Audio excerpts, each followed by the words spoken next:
Bonjour à tous.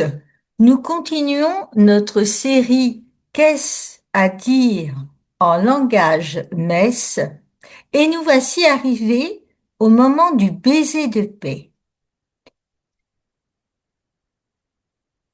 C'est un moment, comme chaque instant est un moment important, ce don de la paix, vous voyez qu'on a mis trois temps, trois images, trois liens. Nous avons déjà vu l'importance du baiser. C'est une marque d'affection. Notre Seigneur lui-même a reproché à Simon de ne pas lui avoir donné le baiser de bienvenue.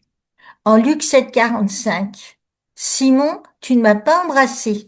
Elle, cette femme qui a baigné les pieds de Jésus avec un parfum très pur et les a essuyés avec ses cheveux, depuis qu'elle est entrée, n'a pas cessé d'embrasser mes pieds.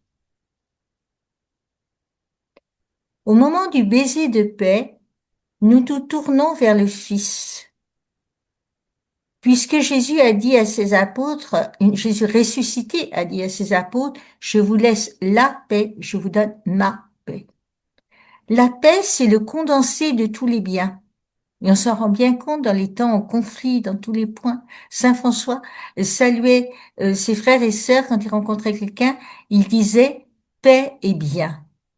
Et le don messianique, le don de Jésus par excellence dans les mystères pascal, il a fait la paix par le sang de sa croix. Lit-on en premier chapitre de la lettre de Saint Paul aux Colossiens, verset 20. À Noël, les anges ont annoncé la paix aux hommes.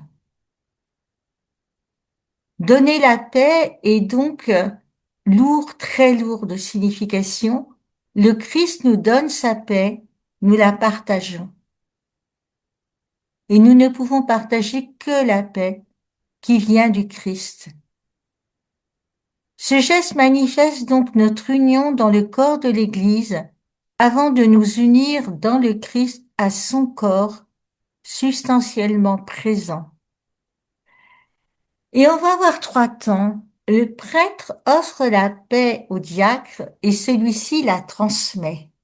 Donc, c'est un acte extrêmement important qui ne doit pas nous faire perdre notre recueillement. Le prêtre le donne au diacre, et nous la transmettons. Et cet acte montre quelque chose, signifie quelque chose de très fort. Nous sommes unis dans le corps du Christ qui est l'Église. Nous formons un seul corps. Nous sommes dans le recueillement, nous avons ces muets. Éventuellement, on peut dire la paix du Christ en regardant les uns les autres, mais c'est un baiser liturgique, prière publique, qui applique aussi la recommandation de l'apôtre. Saluez-vous les uns les autres par un baiser de paix en 2 Corinthiens 13, 12. La préface générale au missel romain au paragraphe 82 nous rappelle donc que l'Église implore la paix et l'unité pour elle-même et toute la famille humaine, et les fidèles expriment leur communion dans l'Église ainsi que leur amour mutuel avant de communier au sacrement. Alors, petite anecdote, la scène se passe un jour où la messe était à portée de voiture, tout le monde est en train de rechercher de la place, et il y a quelqu'un de très dévoué qui, juste sous notre nez, prend la place de stationnement convoitée par tous, y compris par mon humble personne, et qui, en toute logique, devait avoir cette place de stationnement. Telle ne fut pas ma surprise de retrouver cette personne au fond, à la messe. Et là, je l'avoue humblement, de la part du Christ, je lui ai donné la paix. Nous avons tous à nous améliorer. La paix du Christ, c'est aussi celle-là.